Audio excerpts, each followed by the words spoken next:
अरे कितना कीमती समय मिला है, कितना कीमती समय मिला है, आप समझ नहीं पा रहे हैं, आप समझ नहीं पा रहे, पछताना पड़ेगा बाद में। थोड़ा समय विश्राम किया जाता है, इसको अभ्यास में डाल लो। कई वर्ष हो गए मध्याह्न में विश्राम नहीं, नींद का नहीं, थोड़ा शरीर स्वस्थ होने का, लेट जाना फिर बैठ जाना, फिर टहलना, फिर लेट जाना बैठ जाना, नींद का नहीं। रात्रि में 4 घंटे इसको लेटने के लिए देते हैं बस, बीमार स्थिति में। शायद बीमारी ना होती तो पद्मासन में इसको हम विश्राम देते, पर अब पद्मासन लगा नहीं सकते। शरीर सुख आराम त्याग किए बिना भगवत मार्ग में कोई भी विजितात्मा नहीं हो सकता। रगड़ो, इस शरीर को रगड़ो, हाथ में माला है या काउंटर है, टहल रहे हैं, जब नींद आ रही टहल रहे हैं, सिर्फ 4-5 घंटे शयन के लिए दीजिए। क्या कर पाओगे आगे? यही अवस्थाएं हैं, नवयुवक अवस्था। इसी पर विजय प्राप्त करो, नींद आदि पर, भोजन पर, नींद पर। जानबूझकर 1-2 दिन भोजन छोड़कर भजन पड़े नहीं रहना, कोई जान न पावे कि आप भोजन नहीं किए। पूरी दिनचर्या ज्यों की त्यों होनी चाहिए। जिद्दी स्वभाव, परमार्थ के पथिक का जिद्दी स्वभाव, आराम त्यागी स्वभाव। और शरीर को जैसा बना लो प्रभु वैसे ही है, इसमें जड़ है, कोई अंतर नहीं पड़ता है। रात में सो, दिन में 4 घंटा सोने का अभ्यास बना लो, दिन में सोते रहो। अभ्यास है, चाहे जगने का बना लो चाहे सोने का। आधा आधा कवल रोज बढ़ाते चले जाओ, भोजन आते फैलती चली जाएंगी। आधा आधा कवल रोज कम करते चले जाओ। 24 घंटे में 400 ग्राम अन्न से स्वस्थ शरीर का पोषण हो जाएगा और वो क्रियाशील रहेगा। 400 ग्राम अन्न से काहे को बर्बाद कर रहे हो? आते बढ़ाते चले जा रहे हो। इसको कम करो,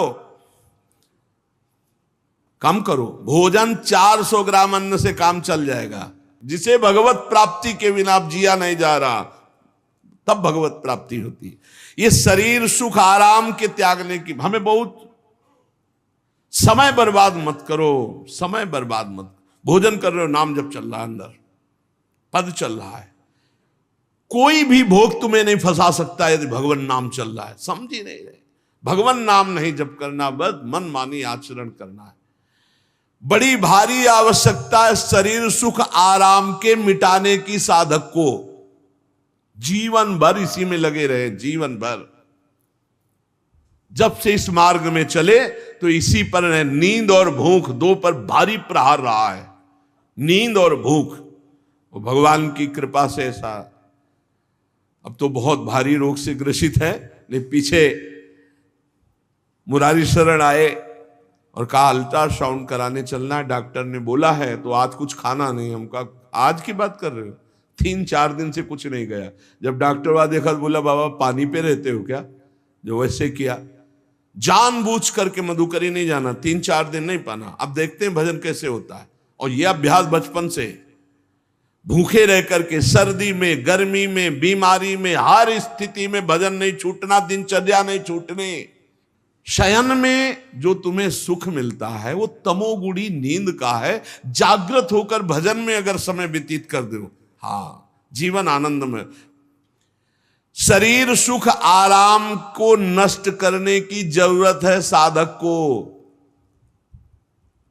दिन में सोना बंद करो। जो रात्रि में जगते हैं वो सो सकते हैं आधा टाइम, आधा टाइम सोने का टाइम 4 घंटे, तो 2 घंटे विश्राम कर लो। और रात्रि में ऐसी सेवाएं करो कि 1-2 घंटा उसमें विश्राम कर लो, 4 घंटे से काम। और जो रात्रि में चैन से सोते हैं, दिन में मत सो। दिन में टहलो, माला लो और अपने ही कमरे में टहलो, बंद करके कमरा, अपने ही अंदर टहलो, खूब नाम जप करो, मंत्र जप करो। देखो कैसा आनंद आता है कि अरे तेरा समय जा रहा है, पता नहीं आगे कौन सा रोग आ जाएगा, कौन सी घटना घट जाएगी, तू भजन करने लायक रहे या ना रहे। आज भजन कर लेगा तो कल, बता रहे हैं ना, हर समय मन उत्साहित रहता है। तभी हम कह रहे हैं कि भजन करोगे तो मरते दम तक तुम्हारा उत्साह नष्ट नहीं होगा, उत्साह संपन्न। कितना आनंद रहता है, मन से भगवत आराधना शुरू हो जाती है, मन से पाठ शुरू हो जाता है, मन से परिक्रमा शुरू हो जाती है। हमें लगना है, आराम शब्द जीवन में नहीं। सीधी बात समझो, जब तक भगवत प्राप्ति नहीं तब तक आराम नहीं। राम काज कीन्हे बिनु मोहि कहां विश्राम। बिल्कुल जिद्दी स्वभाव बनाना पड़ेगा। शरीर, आलस्य, प्रमाद, भोग, नाना प्रकार की खान पान सामग्री, तो भगवान कहते फिर मेरी प्राप्ति की विजितात्मा बनो। आराम है, राम काज कीन्हे बिनु मोहि कहां विश्राम। समुद्र पार कर रहे, मैनाक जी प्रकट हो गए, थोड़ा विश्राम कर लो। बोले नहीं, राम काज कीन्हे बिनु मोहि कहां विश्राम। मोहि कहां विश्राम। सेवक सुख चाह, मान भिखारी, व्यसनी धन, शुभ गति व्यभिचारी, कभी नहीं। सर्वभूतात्म भूतात्मा, संपूर्ण प्राणियों के साथ आत्मवत व्यवहार करे, सब में मेरा प्रभु विराजमान है। जैसे हमारे किसी शरीर के अंग में चोट लग जाए तो हमें ही लगती है, ऐसे संपूर्ण चराचर जगत में जब हम किसी को दुखी देखे तो हमारा हृदय दुखी हो जाए। कैसे इसके दुख को, इसे सर्वभूतात्म भूतात्मा कहते हैं। जो योगी होता है वो सबको सुख पहुंचाने की चेष्टा करता है, किसी को भी दुखी देखकर उसका हृदय व्याकुल हो जाता है। साधन में स्वाभाविक प्रवृत्ति नहीं होती, लगाना पड़ता है, इसलिए उद्देश्य दृढ़ रखो। अब हमको इसी जन्म में भगवत प्राप्ति करनी है। हम प्रियालाल की शरण में हैं। हमारा एक एक मिनट बड़ा कीमती है। हर मिनट में, हर सेकंड में हमें नाम जप करना है और प्रभु के भरोसे रहना है।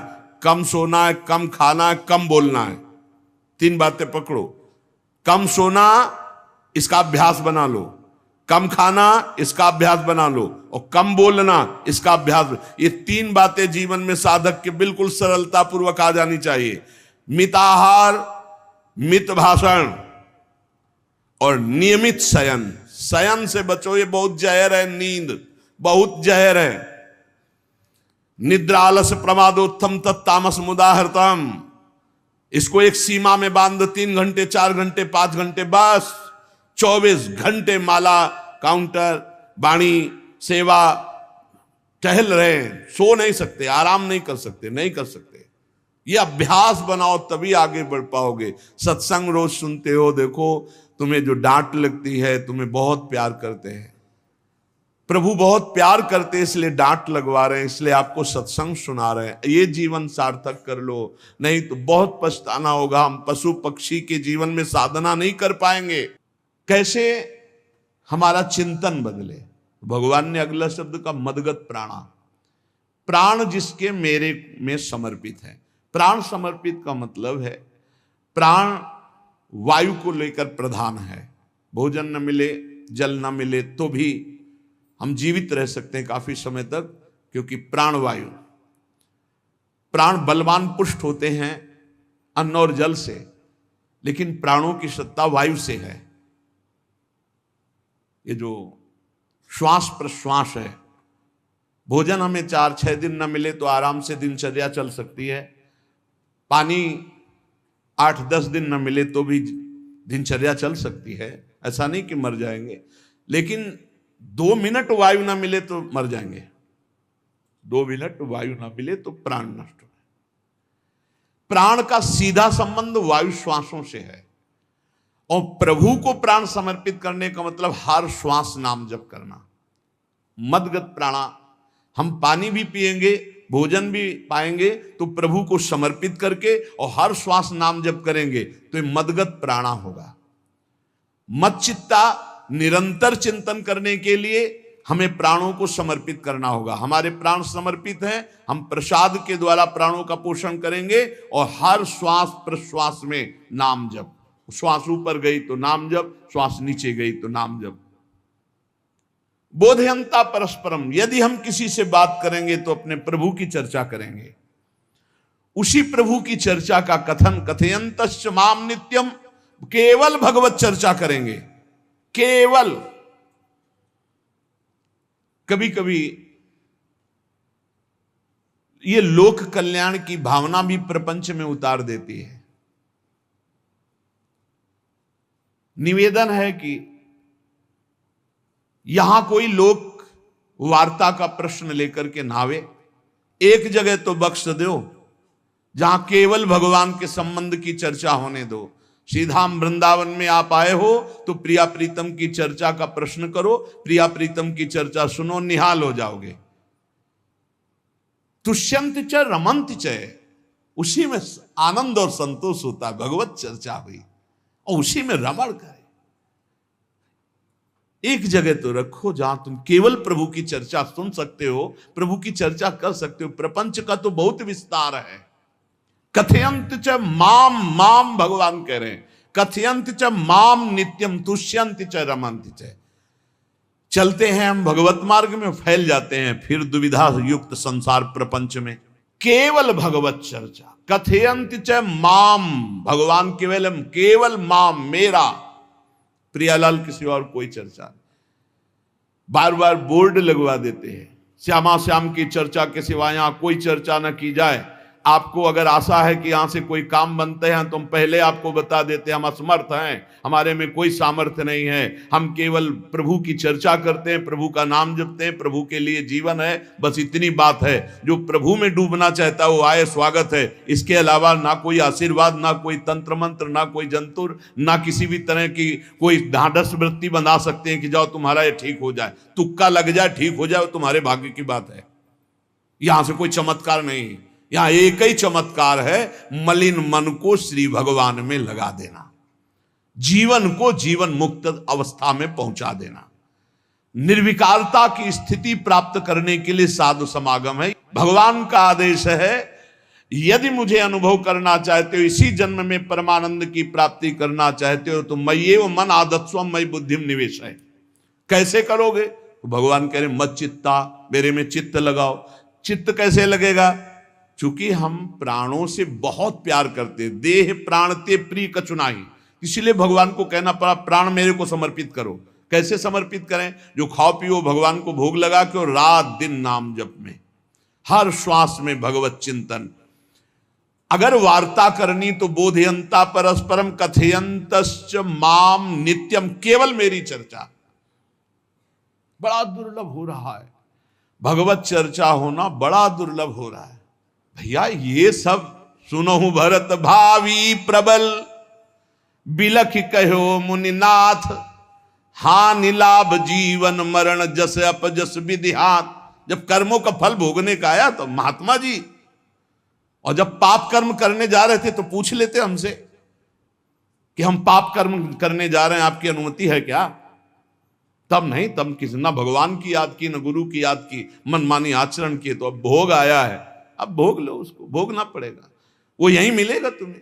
पति पत्नी परिवार संसार मित्र, इन्हीं में सब कलह अशांति मारपीट नाना प्रकार का। अरे पूछो मत, भगवान के चरणों का जब तक आश्रय नहीं लोगे तो यहां का ये प्रेम विवाह, यहां का प्रेम तुम्हें शांति प्रदान नहीं कर सकता। भगवत भाव रखोगे, हर परिस्थिति को शांति पूर्वक निर्वाह। ये जीवन काटना भी एक कला है। मनुष्य जीवन कोई पशु जीवन नहीं है। अगर अध्यात्म नहीं तो आप इसको जी नहीं सकते, आप इस जीवन को नहीं जी सकते। अशांत रहोगे, क्लेशित रहोगे, परेशान रहोगे। जीवन की कला है द्वंद्वों में समता, संपूर्ण जगत में रहते हुए ममता रहित हो जाना, संपूर्ण क्रियाएं करते हुए अहंकार रहित हो जाना। अभी जीवन मुक्तता का आनंद आ जाए तो मत चित्ता मदगत प्राणा बोधयंता परस्परम कथयंत च माम नित्यम तुष्यंत च रमंत च। हमारा उद्देश्य भगवत प्राप्ति का है। जो भगवत संबंध से भगवत प्राप्ति करना चाहता है उसके लिए दरबार खुला है, फ्री है, कोई फीस नहीं है, कोई शर्त नहीं है। तुम कौन हो, कहां के हो, कोई मतलब नहीं। आपका केवल संबंध भगवान के संबंध से वार्ता होगी तो यहां हो सकती है। इसलिए सावधानी होकर हमारे समय को निरर्थक ना किया जाए। बहुत कीमती समय, जब प्रश्न होता है तो फिर उस पर चर्चा करनी ही होती है। हमें सिर्फ भगवान का आदेश है, कथयंतश्च माम नित्यम तुष्यंत च रमंति च। उसी में संतोष करना, उसी में रमण करना है। हमारा भरण पोषण श्री प्रिया जी से होता है, किसी व्यक्ति से नहीं होता है। हमारे यहां श्री श्यामा श्याम विराजमान है, उनका पूरा जगत है। तुम्हारी बुद्धि में मेड़ है, भेदभाव है, उनके लिए भेदभाव नहीं। सब मम प्रिय, सब मम उपजाए, तो हम अपने स्वामी के अनुसार चलेंगे। सब मेरे प्राणनाथ श्यामा श्याम के जन है, कोई भी हो, इतना ना छोटा ना इतना बड़ा, ना इतना प्रिय ना इतना अप्रिय, सब बराबर है। एक तरफ चाहे गुणात्मा, गुण से युक्त महात्मा, और एक चाहे दुरात्मा, दुर्गुणों से युक्त, दोनों को ऐसे दुलार करके श्री जी की तरफ बढ़ाने वाला मार्ग, ये मार्ग यहाँ का है। कथयंत माम नित्यम तुष्यंत च रमंत च तेषाम सतत युक्ता नाम भजताम प्रीति पूर्वकम। जो सतत प्रेम पूर्वक मेरा भजन करता है, भगवान कह रहे ददामि बुद्धि योगम तम, उसकी बुद्धि का योग मैं करा देता हूं। ये खास बात हुई, लगाने की चेष्टा हमने की मन बुद्धि को, और भगवान आकर मन बुद्धि में विराजमान हो गए। तेषामेवानुकंपार्थ महमज्ञानजम तमहा नास्यात्म्यात्म भावस्थो ज्ञान दीपेन भास्वता। भगवान कृपा करके उसके हृदय में ज्ञान प्रकाशित कर दिया। जब कोई सतत भजन करता है, प्राण प्रभु को समर्पित कर देता है, चित्त प्रभु में लगाए हुए प्रभु की चर्चा, भगवान उसके अंदर ज्ञान प्रकाशित कर देते, तो वो अनात्म भाव जो देह भाव था उसका नाश हुआ और वो भगवत भाव में स्थित हो जाता है। भगवान कह रहे हैं मत चित्तः सर्वदुर्गाणि मत प्रसादात् तरिष्यसि। जब कोई मेरे में चित्त लगाता है तो मेरी कृपा से सारे दुर्गुणों का नाश हो जाता है। महात्मा तो भगवान बनाते हैं। करो सत्य ते साधु समाना, मैं उसे साधु बनाऊं। हमारा कर्तव्य, हमारा चित्त प्रभु में लग जाए। मेरा चिंतन करो, भगवान का आदेश है, बस खास बात है चिंतन। हमारी प्रारंभ से विशेष श्रद्धा इसी बात में रही गुरु शब्द पे, कि रात दिन कोई भी चेतना युक्त क्षण ऐसा ना जाए जिसमें भगवत विमुख होता हो। बस इसी बात की साधना जीवन भर रही। प्रारंभ में गुरुदेव ने कह दिया जब तक चेतना है तुम्हारे में, तो तुम्हारा जागृत अवस्था का चेतना युक्त एक भी क्षण व्यर्थ नहीं जाना चाहे। तो गुरु कृपा से यही प्रयास रहा है कि हमारा एक भी मिनट भगवान से विमुख न जाए। पूर्व में ऐसी स्वभाव वृत्ति बनाई थी कि लोगों को ये शंका होती थी कि ये बोल पाते हैं कि नहीं बोल पाते हैं, अर्थात इनके वाणी है कि नहीं है, मूक मौन, जटाओं का बोझा, एक वस्त्र, बस शांत। बुलाया गया, घंटा बजा तो पहुंच गए, प्रसाद ले, उसमें एकांत, हर समय मंत्रा। कथा में बैठे हैं, अनुकूल वचन आया तो सुन लिया, नहीं पूरा का पूरा सत्संग ऐसे ही चला गया। हमारा मंत्र चल रहा है, एक क्षण भी मंत्र से बिलग नहीं। हमारा कर्तव्य है केवल चिंतन। चिंतन करोगे तो अभी मुक्त हो, अभी परिणाम में नहीं। अभी हम राधा बोल रहे हैं, अभी प्राण निकले, अभी श्री जी के पास पहुंच जाएंगे। भगवान की कृपा का बल और साधन का तुम्हारा पूरा प्रयास प्रयत्न, ध्यान रखो, दो से सिद्धि प्राप्त होती है। भगवान की कृपा का बल और आपकी पूरी साधना का प्रयास प्रयत्न, कायरता नहीं। भगवान की कृपा का बल और तुम्हारा पूरा प्रयास, पूरा प्रयत्न। देखो भगवान की दर्शन वृत्ति हृदय में जागृत हुई ध्रुव जी के पद को लेकर, कामना को लेकर। मैं भगवान का साक्षात्कार करूंगा, उनसे वरदान मांगूंगा कि मुझे सबसे श्रेष्ठ पदवी की प्राप्ति हो। चले, भगवान नारद जी मिले। पहला प्रलोभन, चलो अभी तुम्हें इस सम्राट पद पर नकार दिया। फिर भय, सांप हैं, बीछी हैं, जंगल के बड़े, और फिर यक्ष राक्षस, न जाने कौन कौन है। तुम अभी बालक हो, तुम्हें खा जाएंगे, तुम क्या तपस्या करोगे, क्या भजन। नहीं, इससे भी नहीं टिके। कुछ भी हो, कदम वापस नहीं जाएंगे, अब तो हरि की प्राप्ति। तो गुरु मंत्र दे दिया। 6 महीने बहुत ही देह भाव रहित होकर उच्च कोटि की साधना की। बालक होने पर यही मथुरा में, मधुपुरी में देह भाव रहित होकर के, क्योंकि जंगल में ऐसे ऐसे मच्छर बड़े बड़े ना, एक मच्छर मारे तो पूरा होश खराब हो जाए, पूरी चेतना जागृत। तो उस 5 वर्ष के राजकुमार के शरीर में कितने मच्छर चिपके रहे होंगे, क्या क्या भयावह। हमने तो सैनपुर में देखा, आसन लगाए बैठे, काला नाग सांप ऐसे फुसकार रहा है। पूरा दृढ़ निश्चय है कि अगर ये काटने का समय है तो काट लेगा, नहीं काटना तो बिल्कुल नहीं काटेगा, बैठे रहो। वो ऐसे पास से निकल गए, छाती से भी निकल गए हैं। निश्चय कि अगर काटना काट। सैकड़ों बिच्छू, कभी ऐसे डंक नहीं मारा। और अगर काटना और मारना हो ना तो बढ़िया महल में बैठे हो तो वहां जाके काट लेंगे। ध्रुव जी अपनी निष्ठा से कभी नहीं विचलित हुए। अब जब भगवान सामने आए तो आखिरकार 5 वर्ष के बालक घबरा गए। भगवान का तेज, भगवान का रूप, भगवान की महिमा। भगवान मुस्कुराए, कृपा दृष्टि से देखे, बल मिला, भगवान को देख पा रहे हैं। अब मन में आया कि मैं स्तुति कैसे करूं, क्योंकि कोई ज्ञान तो है नहीं। भजन किया, भगवान की प्राप्ति हो रही, लेकिन अब कोई ऐसा ज्ञान तो है नहीं जिससे भगवान का स्तवन करे। भगवान की तरफ देख करके कुछ कहना चाहते हैं, पर क्या भगवान को कहें ये ज्ञान नहीं। तो भगवान ने अपने ज्ञान स्वरूप शंख का ध्रुव जी के कपोल पे स्पर्श करा दिया। जो भगवान कह रहे, ज्ञान तो मेरी कृपा से होता है। अभी पीछे इस श्लोक में भगवान ने कहा, तेसा मेवानुकंपार्थ महमक ज्ञानजम तमः नाशयाम्यात्म भावस्थो। अनात्म भाव का ये जो आत्मस्वरूप अनात्म देह में भाव आ गया है, इसके नाश का जो ज्ञान होता है ये भगवान की कृपा से होता है। जे भी संग छुआया दिव्य ज्ञान और भगवान की दिव्य स्तुति की। तो ये देखा जाता है कि भगवान की कृपा से ही साधक में दिव्यता आती है, दिव्य ज्ञान आते हैं। पर प्रयत्न अपना होना चाहिए। प्रयत्न था तभी तपस्या में आए, नहीं तो प्रलोभन में फंस जाते या भय में डर जाते।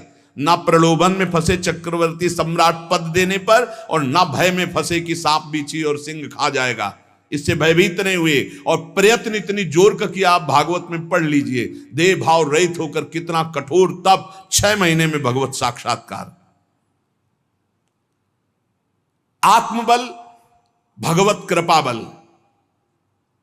ये मन है बहुत डराता है, कैसे जिएंगे, बुढ़ापे में कौन सेवा करेगा, क्या दुनिया का प्रपंच खड़ा कर देता है। इसको इसी ज्ञान से काटो, भगवान है ना, भगवान सब करेंगे। भगवान के लिए हमने जीवन दिया है, ये जीवन भगवान के लिए हार। अरे दिव्य हो जाओगे, रिद्धियां सिद्धियां हाथ जोड़े खड़ी रहेंगी। भगवान जानते हो क्या भगवान है। हम एक बार भगवान के नाम पर अपने आप को न्यौछावर तो करके देखें, पर यह अहंकारी जीव मानता नहीं है। यह अहंकार का बल लिए रहता है। आसुरी प्रकृति है ये अहंकार। अहंकारम बलम दर्पम कामम क्रोधम च संश्रिताः। जिसके अंदर ये आसुरी प्रवृत्ति अहंकार होता है, उसमें काम क्रोध लोभ ये भरपूर होते हैं। कहां से भगवत प्राप्ति हो। जहां ये दुश्मन रहते हैं वो घर तो तुमने सुरक्षित दे रखा है दुश्मनों को। आसुरी प्रकृति को तुमने, अहंकार को अपना स्वामित्व दे रखा है। मैं वो अहंकार जिसके साथ प्रकृति लगती है। जब अहंकार और बढ़ जाता है तो ईश्वरोहम अहम भोगी सिद्धोहम बलवान सुखी। तरंग से समुद्र नहीं होता, समुद्र से तरंग होती है। हम जितने भी हैं सब तरंग हैं उस परमात्मा की। वायु विकार नष्ट हुआ, समुद्र में ही लीन हो गए, ये बात है। लेकिन एक तरंग समुद्र नहीं पैदा कर सकती। एक सूर्य चमक रहा, कोई बंद के सूर्य दूसरा चमक के दिखाए। बहुत सावधानी से उपासना करो।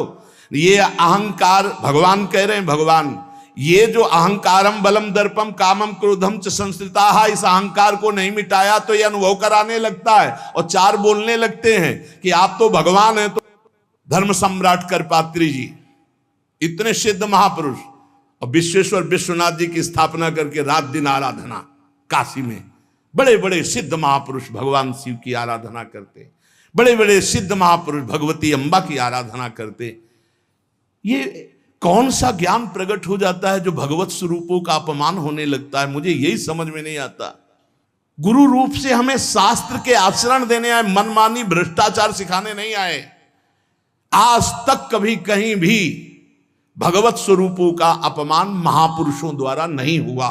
महापुरुष और भगवान में अंतर नहीं, पक्का मुझे विश्वास, हम तो चराचर जगत को भगवत स्वरूप मानते हैं, लेकिन आचरण कराने के लिए आचार्य गुरुदेव जैसे चले हैं वैसे ही चलना होता है। सदैव संतों ने अपने को अधम और तुच्छ और नीच कहा है। हनुमान जी जैसा कोई ज्ञानी, महाबली, कोई त्यागी, कोई ब्रह्मचारी, बैरागी, हनुमान जी जैसा कोई त्रिभुवन में द्वितीय हुआ हो तो बता दो। अतुलित बलधामम हेम शैलाभदेहम दनुजवन कृशानुम ज्ञानिनाम अग्रगण्यम। अरे जय गिर चरण दे हनुमंता चले उसगा पाताल तुरंता, हजार हजार को पकड़ के कछु मारिस कछु मर्दिस कछु मिले से धर धूरी। अब विभीषण जी से कैसे परिचय बता रहे, प्रात ले जो नाम हमारा तेहि दिन ताहि ना मिले आहारा, असमय अधम सखा सुनु मोहु पर रघुबीर। क्या दैन्यता का स्वरूप हनुमान जी महाराज। भगवान से जब हनुमान जी मिल रहे तब उनसे प्रभु आप पूछ रहे हो कि तू नाथ, एक मैं मंद मोह बस, ज्ञानी नाम अग्रगण्यम, एक मैं मंद मोह बस, कुटिल हृदय अज्ञान, पुनि प्रभु मोहि विसारेऊ, दीन बंधु भगवान। जय प्रणतारित भंजन, चरणों में लौट गए हनुमान जी महाराज। सबरी जी भगवान सामने बैठकर स्तुति करते हैं। जो नवधा भक्ति है वो उपदेश नहीं है, सबरी जी की स्तुति है। ये सब भक्ति सबरी जी में विराजमान, क्योंकि उसी समय सबरी जी भगवत धाम जाती है तो उपदेश तो उसको दिया जाता है जो आचरण में उतारे। सबरी जी तो सिद्ध महापुरुष अभी भगवत धाम जा रही भगवान के सामने ही। वो क्या कहती, अधम ते अधम अधम अति नारी, तीन मह में मति मंद अघार। हरिवंश महाप्रभु, क्वाहम तुच्छ परम अधम प्राण्य हो गर्ह कर्मा, यत् नाम स्फुरति महिमा हरेश वृंदावनस्य। इन सब बड़े बड़े आचार्य महापुरुषों ने भगवान की दास्ता स्वीकार करके, जीवन अर्पित करके, आचरण करके दिखाए। जहां ये आसुरी अहंकार होता है तो ईश्वरोहम महम भोगी सिद्धोहम बलवान, ये सिद्धावस्था नहीं है, ये तमोगुणी आसुरी अहंकार का परिणाम है जो ये दिखाई देता है भगवत स्वरूपों का अपमान करके। नहीं, यद्यपि अभेद है वो महापुरुष शिव और वो अभेद है, पर आचरण जब करेगा तो स्वामी और सेवक का करेगा। काशी नगरी सिद्धों की नगरी है, ज्ञानियों की। देखा बड़े बड़े सिद्ध परमहंस जाते हैं शंकर जी के दर्शन करने, विश्वनाथ जी के, तो जिनके कमंडल भी नहीं, दिगंबर है ना, तो वो भी ऐसे हाथ उठा के नमः पार्वती पते, और बस ऐसे सर झुकाए खड़े रहते हैं। जल भी नहीं है, पत्र भी नहीं है, ऐसे वो हम सब खड़े खड़े घंटों खड़े रहते। तो वहां के शिव पार्षदों से ऐसा करुणा में प्रेम हो गया था कि वो हमें नहीं हटाते थे, तो एक कोने में घंटों खड़े रहते थे और दर्शन करते रहते थे भगवान विश्वनाथ जी। तो जैसे ऐसे अवधूत आते, न कोई जल का कमंडल है, न कोई पत्र है, न पुष्प, नजदीक गए और नमः पार्वती पते हार हार महादेव, बस सर झुकाए, ये है। और स्वयं शिव स्वरूप है, इतना अंतर नहीं ब्रह्मबोध में। भक्तों में भी कभी कभी आम प्रकट होता है, वो वाणी से आपको दिखाई देगा, लेकिन वो आसुरी अहंकार नहीं होता। ध्यान रखना, ये उनका भागवतिक बल होता है, ये आसुरी अहंकार नहीं होता। जैसे जनक जी की सभा लगी हुई है, भगवान श्री राम लक्ष्मण जी विराजमान है विश्वामित्र जी के समीप बड़े सौम्य भाव से। जनक जी महाराज ने देखा कि बड़े बड़े वीर आए, पर धनुष यज्ञ में धनुष को अजगों को कोई उठा ही नहीं पाया, खंडन की तो बात जाने दो। रावण बाणासुर आया, आरती प्रणाम करके चले गए। अब आशा ही खत्म हो गई, कोई उठाने वाला ही नहीं, तो उन्होंने उनका वीर विहीन मही मैं जानी। अब मैं आज जान गया कि पृथ्वी वीरों से रहित हो गई। अगर मैं ऐसा जानता कि इस भूमंडल में कोई वीर ही नहीं अजगों का खंडन करने वाला, तो मैं ऐसा प्रण नहीं लेता, मेरी जान की कुंवारी रह जाएगी। ऐसे विकल होके वीर विहीन मही मैं जानी। जनक जी ने इतनी बात जे ही कही तो लक्ष्मण जी कूद पड़े सिंह शावक की तरह उछलकर और कहा कि जहां रघुकुल भूषण भगवान श्री राम विराजमान हो जनक, ये बड़ी तुमने निराशापूर्ण बात कैसे कह दी? तुमने ऐसी बात कह दी जहां रघुकुल भूषण भगवान श्री राम विराजमान है। ताल ठोकी और कहा अगर इनका इशारा हो जाए, समझो, जो तुम्हारी अनुशासन पाओ, कंदुकियू ब्रह्मांड उठाओ, काचे घट जिमी डारों फोरी, सकऊं मेरु मूलक जिमी तोरी, कमल नाल जिमी चाप चढ़ाऊं, जो जन सत प्रमाण ले धाऊं। हे जनक, जहां रघुनाथ जी विराजमान होते वहां ऐसी बात नहीं कहते, तुमने ऐसी बात कैसे कह दी? अगर मेरे स्वामी का आदेश हो जाए अभी तो पूरे ब्रह्मांड को कच्चे घड़े की तरह तोड़ दूं। ये अजगौ पुराना 100 योजन एक बार में दौड़ते हुए जाऊं और इसको ऐसे कमल लाल की तरह तोड़ दूं, मेरे स्वामी का आदेश हो। यह अहंकार नहीं है। पहली बात कही, जो तुम्हार अनुशासन पावो, अगर मेरे प्रभु श्री राम की आज्ञा हो जाए। और लक्ष्मण जी ने एक बात और कही कि तोरों छत्रक दंड जिमि तव प्रताप बलनाथ, आज के बाद कभी धनुष स्पर्श नहीं करूंगा यदि मेरी बात झूठी हो जाए। आपके प्रताप से इसे बरसाती छत्ते की तरह तोड़ दूं इस अजगौ को, अगर आपका आदेश हो। तव प्रताप बलनाथ, यह अहंकार नहीं है, यह भक्त का भगवत प्रताप है।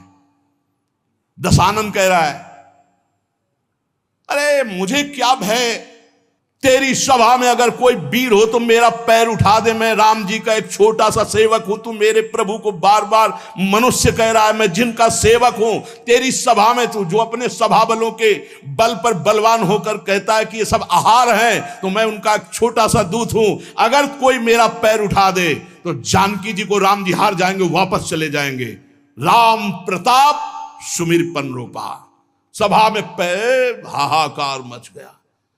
जब स्वयं दशानन उठा तो मारा घूसा, 4 मुकुट राम जी के चरणों में गए। राम जी के चरणों में झुक, तब तेर बचेगा, मेरे चरणों में झुकने से नहीं। कोई उठा नहीं पाया। ये अंगत का अहंकार नहीं, ये भक्त का भगवत प्रताप होता है। राम प्रताप सुमेरी परण रूपा।